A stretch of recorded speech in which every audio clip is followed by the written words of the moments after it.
Okay, guys, so I wanted to kick things off and set the scene for week 4 by sharing this interview that I did with Alan Kanuk. And as you remember, Alan is the awesome business broker that I worked with to sell my business and get that really fantastic 7-figure result. So I sat down for this chat with Alan not too long ago to talk about how important it is to create that compelling narrative for where your business is going. And he's got some really, really interesting insights and, of course, helped me immensely in crafting my own narrative that ultimately led to that really, really wonderful result. So sit back, relax, and enjoy the interview.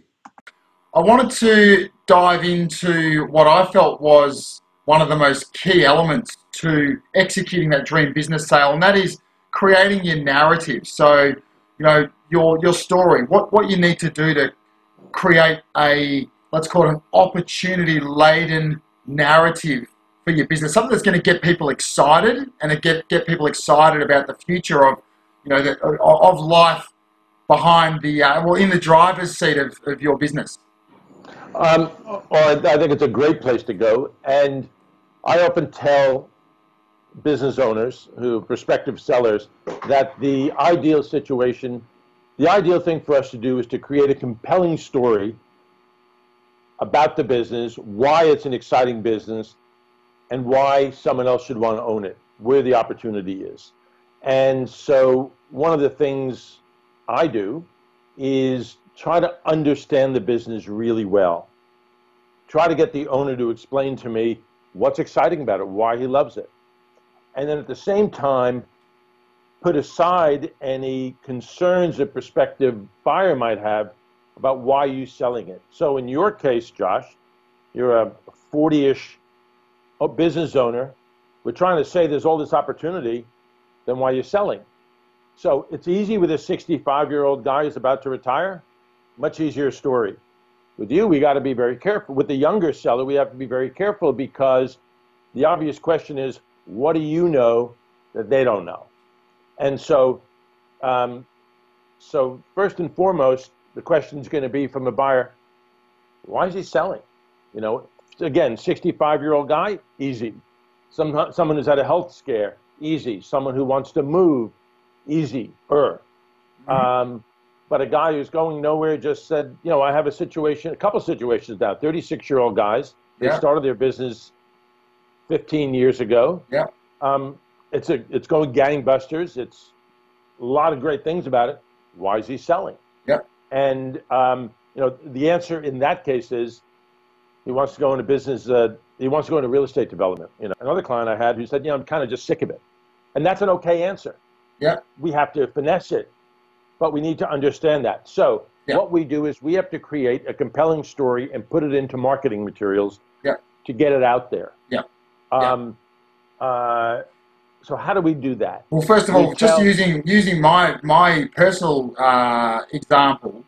Now, do you remember much about that situation? Because from what you're saying, it was kind of a tricky one for you. It wasn't a standard situation, and the story, the narrative wasn't a clear-cut one. So it took a little bit of, I guess, creativity, honesty, but creativity. So your story, which in the end we finally got to the crux of it, and what we did was and if I can say it, the crux of it was, you've been doing it long enough.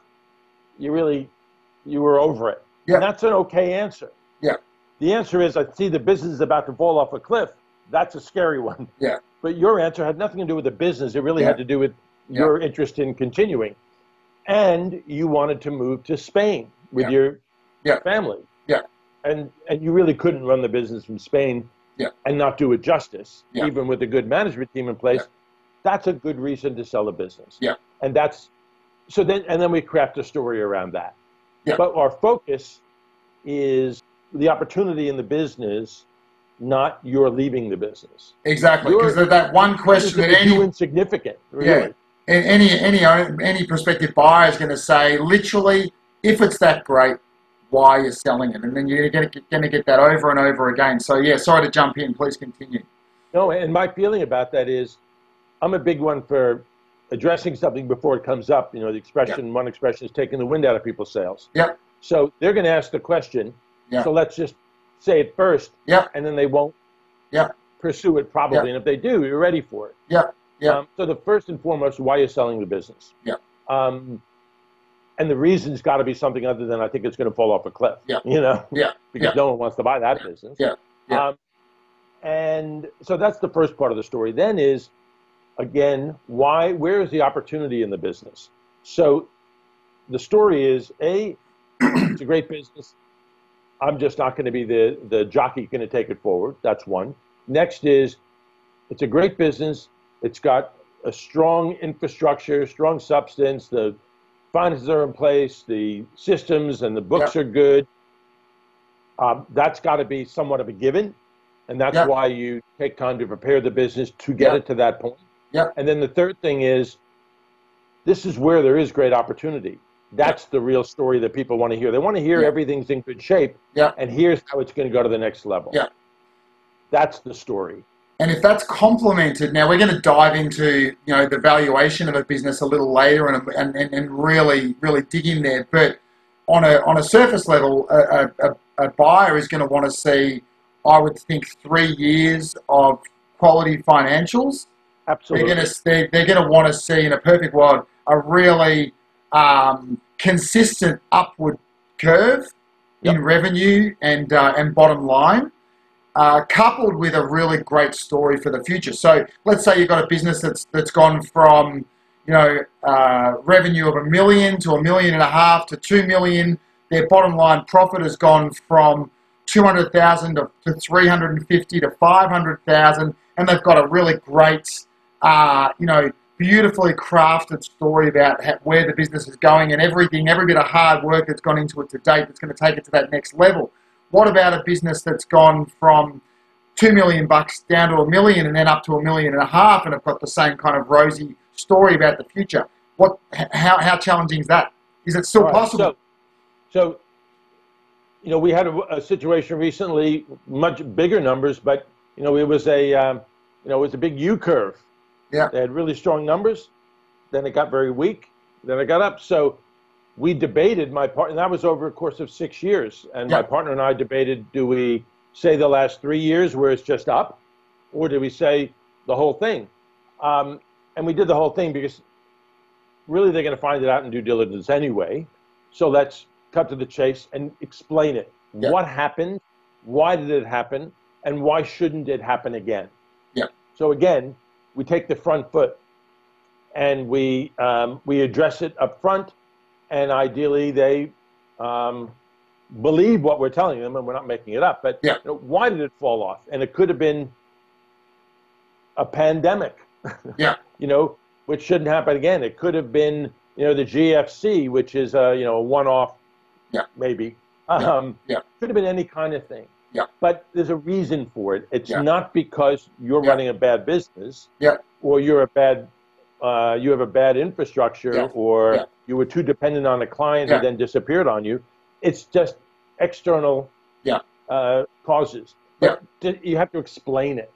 Yeah. Now, again, ideally the situation is, as you said earlier, and you're absolutely right, the minimum you really need to have for comfort level for a buyer is 3 years of financials. Yeah. Longer is nice, but we would typically not present more than 3 years up front. Yeah. If you have less than 3 years, it just adds an element of risk because the business doesn't seem to have found a strong footing yet. Only from a timing perspective. Doesn't make it right. It's just the way people look at it. Yeah. Okay. Gotcha. And for you personally, how do you create a great narrative that's just possibly not actually there? Do you take on any type of business? Are you selective? If someone comes to you, you say, listen, I just don't see how I'm going to get the result or any kind of result for you, or do you try to create? I passed on a business recently.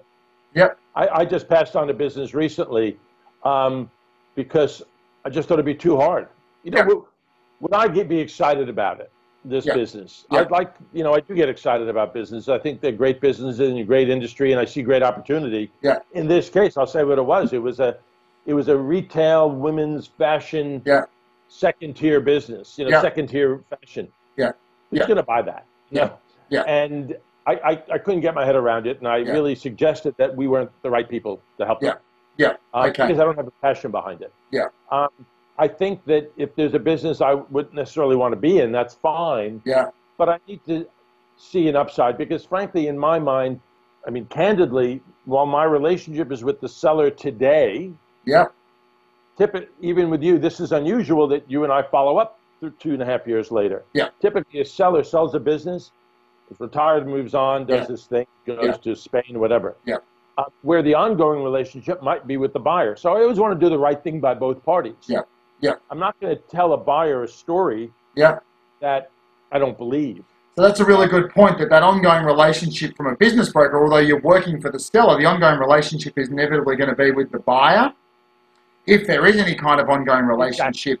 Exactly. And ethics are critical, and transparency and having confidence, comfort that you're going to be able to continue to work together because you've been open, ethical, responsible right through the process. And the truth is, my business is strong because I get referrals from both people who. So I think it's important to keep a relationship with both the buyer and the seller. Yeah. And you brought up, I have to do this ethically, at least for my own self. Yeah. But my biggest source of business Yeah. is referrals from buyers and sellers. Yeah. Sellers because they say to their friends, most business owners have friends who are business owners. Yeah. They're going to say, when you want to sell your business, call Alan. Yeah. So I want to do the right thing by them. Yeah. Similarly, buyers looking for business, buyers have friends who are sellers and friends who are buyers, and they want to know that I did the right thing by them. Yeah. The last thing I want is to sell someone a lemon. It goes to hell, and they blame me, which has happened. Yeah. But I pointed out that wasn't the case in that one case. Okay, so just before we finish up on here, so let's say you're a buyer, you're looking, you're wanting, you're sort of, there's lots of types of buyers. My buyer got very emotionally excited and invested in the business, very, very early, which made the process a lot easier. But they're not always that type of a buyer. So, when they're asking that question, well, first up, why are they selling? If it's that great, why are they selling? Let's call it, a handful, 2 or 3 boxes that a buyer wants ticked, just to break it down really quickly. Okay, so why is he selling the business? There's a reason for it. Why should I buy this business? Because it's in a good industry with great prospects, and there's a clear path to success to take this business to the next level. Here's what it is. And then you can always challenge the person and say, are you the person who can do that? Yeah. And no one's going to say, no, not me, I'm an idiot. No one's going to say that. They can say, yeah, I can do that, and it's great. Here's an opportunity for you. We're handing you this opportunity. Yeah. And run with it. Yeah, great.